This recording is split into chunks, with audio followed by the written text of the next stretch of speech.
नमस्कार दोस्तों, स्वागत है आप सभी का मेरे इस YouTube चैनल पर। मैं विनीत आज फिर से आपके सामने एक और नई क्लास में भूगोल विषय से पाठ 5 खनिज एवं ऊर्जा संसाधन के बारे में पढ़ेंगे। देखिए, आज की इस क्लास में मैं आपको अति लघु उत्तरात्मक प्रश्न कराऊंगा। इससे पहले हमने अपनी क्लास के अंदर अभ्यास के प्रश्न और बहुवैकल्पिक प्रश्न कराए थे। आज की इस क्लास के अंदर सबसे पहले हम कराते हैं कि चट्टानें क्या होती है। देखिए, प्रश्न नंबर 1 में क्या कह रहा है कि चट्टानें क्या होती है। मैंने अभ्यास के जब प्रश्न कराए थे मैंने बताया था कि चट्टानें किस तरह बनती हैं। मैंने बताया था कि चट्टानें जो होती हैं, जो लावा के गर्म जो गैसीय अवस्था और तरल अवस्था होती है, जब वो भूपृष्ठ पर आती है तो वो ठंडी हो जाती है। उस तरह से चट्टानों का निर्माण होता है। तो यहाँ पे कह रहा है कि चट्टानें क्या होती है और ये कितने प्रकार की होती हैं। देखिए, चट्टानें खनिजों के समरूप ही तत्व होता है। चट्टानें भी खनिजों की तरह ही होता है। और कुछ चट्टानें जैसे चूना पत्थर एक ही खनिज से बनी होती है। कुछ चट्टानें ऐसी होती है कई खनिजों से मिलकर बनती है। तो मैंने बताया कि जो चट्टानें हैं वो खनिजों की भांति ही यानी कि उन्हीं के समरूप तत्वों का यौगिक होती है। और कुछ चट्टानें चूना पत्थर जैसे कि है वो एक ही प्रकार के खनिज से बनती है। और चट्टानें 3 तरह की होती है। पहले मैंने बताया आग्नेय सेल, यानी कि सेल को हम चट्टान के नाम से ही जानते हैं। अवसादी चट्टानें या अवसादी सेल और कायांतरित चट्टानें यानी कि कायांतरित सेल। तो 3 प्रकार की हमारी सेल हैं और इन्हीं के अंदर जो है खनिजों का भी निर्माण होता है। प्रश्न नंबर 2 की बात करते हैं। वो कह रहा है धात्विक खनिजों को किन 2 भागों में बांटा जाता है।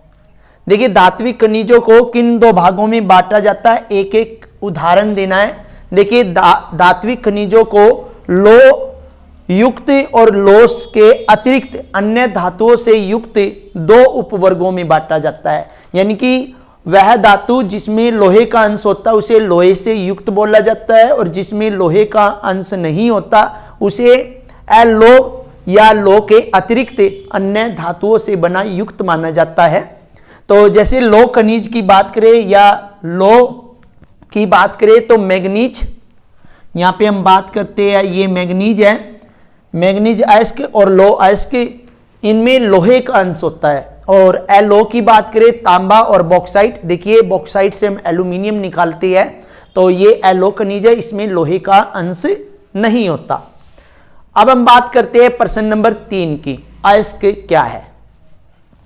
जिस तरह हमने खनिजों को पढ़ा कि भूपर पट्टी में पाए जाने वाला प्राकृतिक पदार्थ खनिज कहलाता है, और अयस्क उसे कहते खनिजों से जब हम किसी धातु का निष्कर्षण करना हमारे लिए आसान होता है और आसानी से उपलब्ध हो जाता है तो उसे हम अयस्क कहते हैं। तो यहाँ पे क्या कहा है कि सामान्यतः खनिज अयस्कों में ही पाए जाते हैं, और किसी भी खनिज में अन्य अवयव या तत्वों के मिश्रण या संचयन हेतु अयस्क शब्द का प्रयोग किया जाता है। समझ में आया कि खनिज भी अयस्कों में ही पाए जाते हैं। यानी कि अयस्कों के अंदर से खनिजों को निकालना जब काफ़ी आसान हो जाता है तो अब हम अयस्क कहलाता है, अयस्क उसको कहते हैं। प्रश्न नंबर 4 में देखिए, आग्नेय और कायांतरित चट्टानें, इनकी दरारों आदि में मिलने वाले 4 खनिजों के नाम बताने हैं। देखिए, तांबा, सीसा, जिंक और जस्ता। तांबा, सीसा, जिंक और जस्ता, ये आग्नेय और कायांतरित चट्टानें जो होती हैं उनके बीच में दरारें होती है, ब्रंश होते हैं, विद्र पाई जाती है, उनके अंदर ये धातु पाई जाती है। प्रश्न नंबर 5 पर आइए, प्लेसर निक्षेप किसे कहा जाता है। देखिए, प्लेसर निक्षेप किसे कहा जाता है, पहाड़ियों के आधार और घाटी तल की रेत में जलोढ़ जमाव के रूप में भी कुछ खनिज पाए जाते हैं, और यही खनिज प्लेसर निक्षेप कहलाते हैं। देखिए, पहाड़ियों का जो आधार होता है उनका तलछट होता है, यानी कि नीचे की तरफ जो लेवल होता है उस रेत में जलोढ़ जमाव के रूप में भी कुछ हमारे खनिज पाए जाते हैं, और उन्हीं खनिजों को, उन्हीं जमाव को हम क्या कहते हैं, प्लेसर निक्षेप कहते हैं। प्लेसर निक्षेपों में प्राय ऐसे खनिज पाए जाते हैं जो जल द्वारा घर्षित नहीं होते, यानी कि जल के द्वारा घर्षित नहीं किए जाते। और इन खनिजों में जैसे कि सोना है, चांदी है और प्लेटिनम है।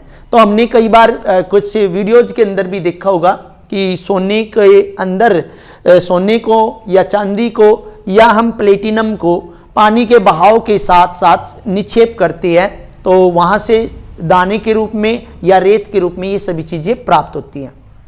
प्रश्न नंबर 6 में महासागरीय जल में कौन से खनिज पाए जाते हैं?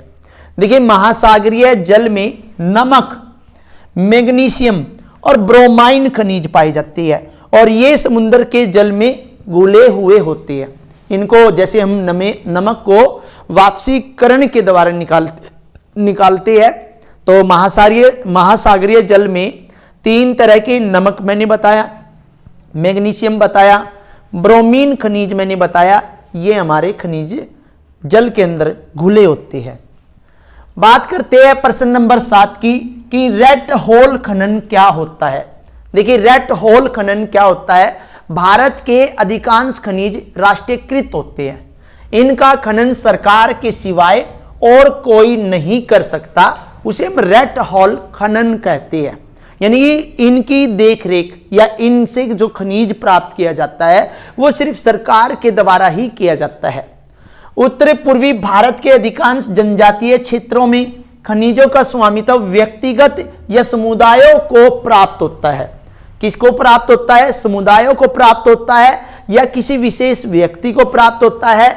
जोवाई और चेरापूंजी में कोयले का खनन जो है परिवार के सदस्य करते हैं, इसे रेड होल खनन कहा जाता है। यहां पे ध्यान दीजिए, रेड होल खनन कब कहा जाता है?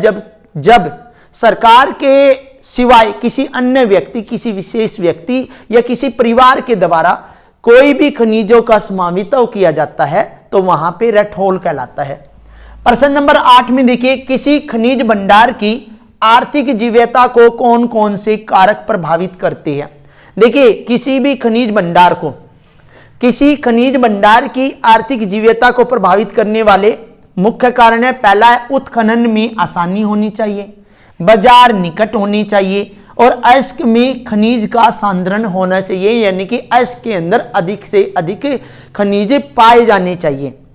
प्रश्न नंबर 9 देखिए, ये कह रहा है कोयले का निर्माण किस प्रकार हुआ है? देखिए, कोयले का निर्माण जो है पादप पदार्थों के लाखों वर्षों तक संपीड़न से हुआ है। जब लाखों करोड़ों वर्ष पेड़ पौधे और जीव जंतुओं के सड़ने गलने और उनके दबाव से जो उत्पन्न होती है, तब कोयले का निर्माण होता है और लंबे समय तथा अत्यधिक उष्मा और दबाव के कारण वनस्पति अवशेष कोयले का रूप धारण कर लेते हैं। प्रश्न नंबर 10 में आइए, वो कह रहा है लो अयस्क के 2 प्रकार। देखिए, लो अयस्क के 4 प्रकार होते हैं, यहां पे 2 प्रकारों की बात कर रहा है और उनकी एक एक विशेषता कह रहा है कि आपको बतानी है। तो पहली बात हम बात करते हैं मैग्नेटाइट की। देखिए, सर्वोत्तम प्रकार का लोहा होता है और इसमें सर्वश्रेष्ठ चुंबकीय गुण होता है। इसमें लोहे का 70% अंश पाया जाता है। हेमेटाइट की बात करें तो यह भी एक महत्वपूर्ण औद्योगिक लौह अयस्क है और इसमें 50 से लेकर 60% जो है लोहे का अंश पाया जाता है। प्रश्न नंबर 11 पे आइए कि भारत में मैग्नीज किस राज्य में सबसे अधिक पाया जाता है? मैग्नीज उड़ीसा राज्य में सबसे अधिक पाया जाता है। वर्ष 2000 और 2001 का यदि सर्वे देखें तो देश के कुल उत्पादन का 1/3 भाग, जितना भी पूरे देश में हमारा मैग्नीज पाया जाता है, उसका 1/3 भाग वो उड़ीसा के अंदर ही पाया जाता है। प्रश्न नंबर 12 पे आइए कि मैग्नीज को किस उपयोग में लाया जाता है? देखिए, मैग्नीज मुख्य रूप से इस्पात के विनिर्माण में प्रयोग किया जाता है। 1 टन इस्पात बनाने के लिए 10 किलो मैग्नीज की आवश्यकता होती है और इसका उपयोग ब्लीचिंग पाउडर में भी, कीटनाशक दवाइयों में भी और पेंट बनाने में भी किया जाता है। प्रश्न नंबर 13 पे आइए भाई, ये कह रहा है कि भारत में लौह अयस्क के किन पत्तनों द्वारा किन देशों को निर्यात किया जाता है? देखिए, भारत में लौह अयस्क के विशाखापट्टनम जो कि आंध्र प्रदेश में है, पाराद्वीप जो कि उड़ीसा में है, मारमागांव और मंगलोर के पत्तनों से जापान और दक्षिण कोरिया को निर्यात किया जाता है।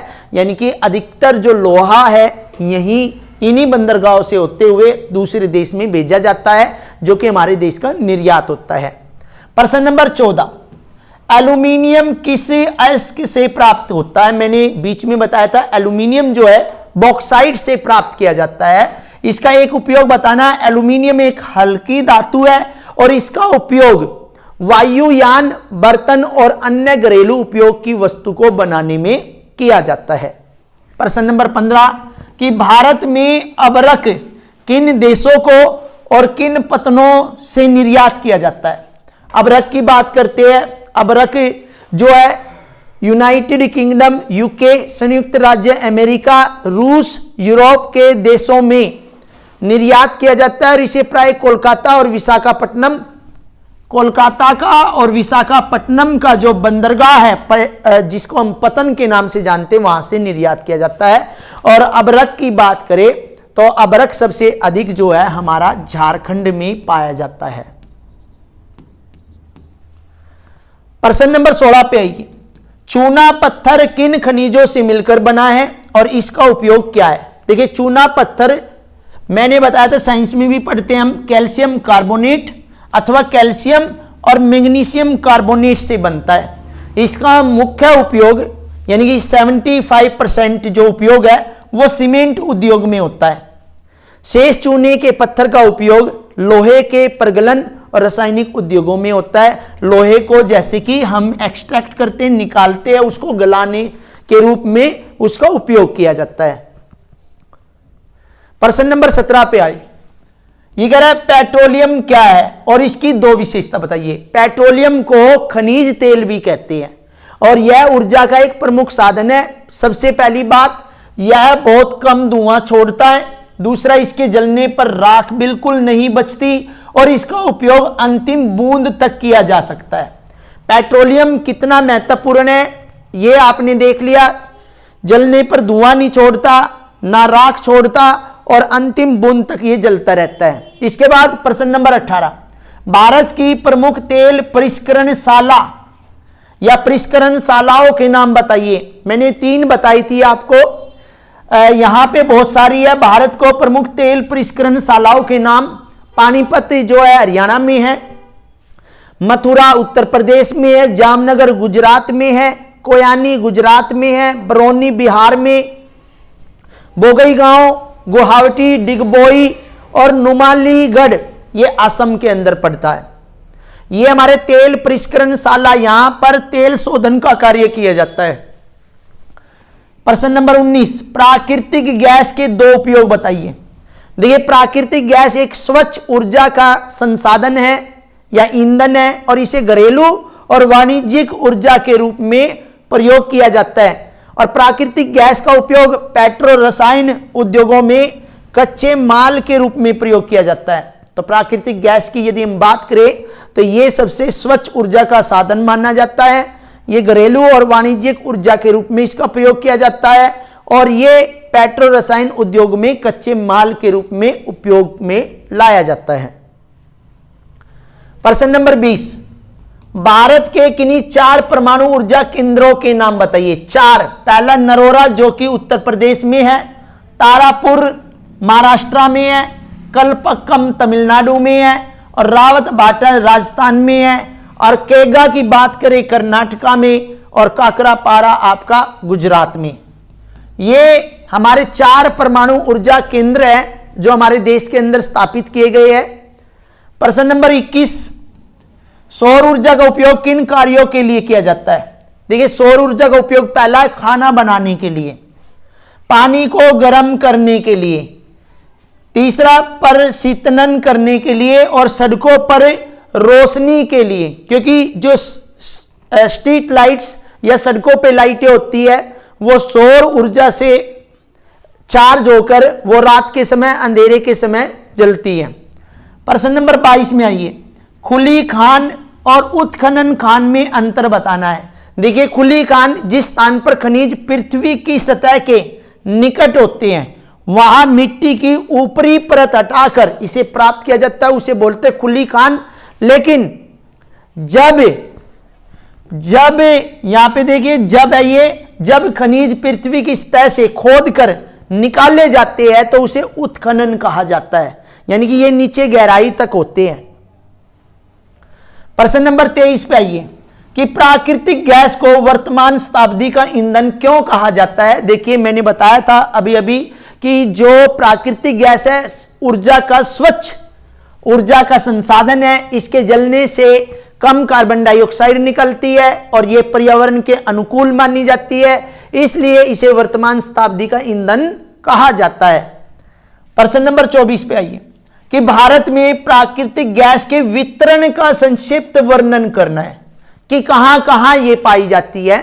मैंने बताया प्राकृतिक गैस आपका एक स्वच्छ ईंधन है जो पेट्रोलियम के साथ साथ और उसके अलग भी पाई जाती है। भारत में कृष्णा गोदावरी नदी बेसिन, पहला देखिए यहां पे प्राकृतिक गैस के विशाल भंडार खोजे गए हैं और पश्चिमी तट के साथ मुंबई हाई, यहां पे सनिंद क्षेत्रों में इसके विशाल भंडार है और अंडमान निकोबार द्वीप समूह में भी प्राकृतिक गैस पाई जाती है। प्रश्न नंबर 25 पे ये Hazira Vijaypur Jagdishpur HVJ gas pipeline की दो विशेषताओं का वर्णन कीजिए। देखिए ये जो गैस पाइपलाइन है 1700 किलोमीटर लंबी है और दूसरा ये मुंबई हाई और वसीन को पश्चिमी और उत्तरी भारत के उर्वरक, विद्युत और अन्य औद्योगिक क्षेत्रों से जोड़ती है। हजीरा विजयपुर जगदीशपुर ये गैस पाइपलाइन है जो कि 1700 किलोमीटर लंबी है। अब बात करते हैं प्रश्न नंबर 26 की कि दो परमाणु खनिजों के नाम लिखिए और ये भारत में कहां पाए जाते हैं। देखिए दो मुख्य परमाणु खनिज जो है यूरेनियम और थोरियम है।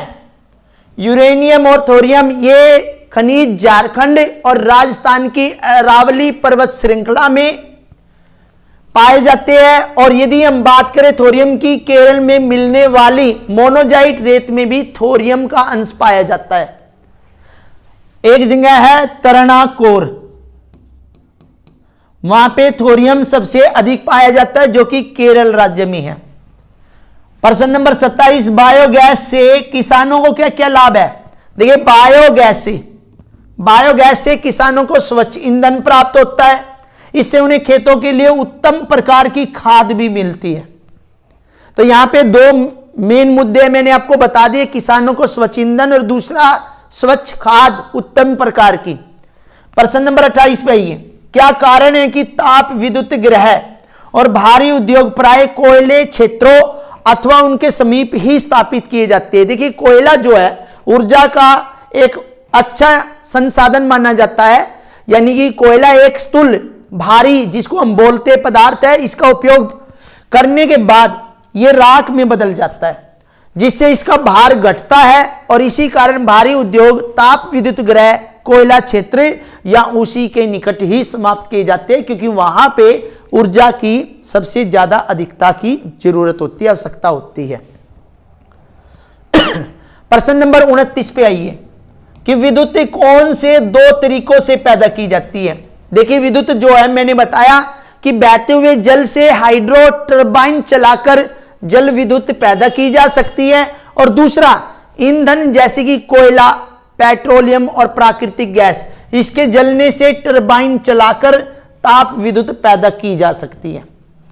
प्रश्न नंबर 30 पे भारत में सबसे बड़ा सौर ऊर्जा संयंत्र मैंने बताया था माधवपुर के भुज के निकट यहां पे है और सौर ऊर्जा से क्या क्या काम किया जा सकता है। भारत का सबसे बड़ा सौर ऊर्जा संयंत्र भुज के समीप माधवपुर में स्थित है, गुजरात राज्य में।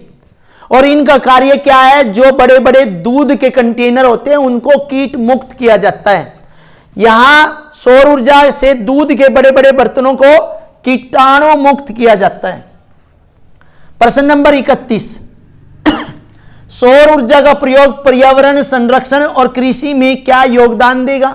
ये सौर ऊर्जा का जो प्रयोग है वो ग्रामीण घरों में उबलों और लकड़ी पर निर्भरता को न्यूनतम करेगा, यानी कि जो घरों में हम उबले जलाते हैं जिससे अधिक राख और धुआं निकलता है उससे बचाएगा और आत्मनिर्भर बनाएगा। लकड़ी पर जो निर्भर होते हैं उससे लकड़ी की जरूरत नहीं पड़ेगी और इस कारण यह पर्यावरण संरक्षण में योगदान देगा और इससे कृषि में भी खाद की आपूर्ति होगी।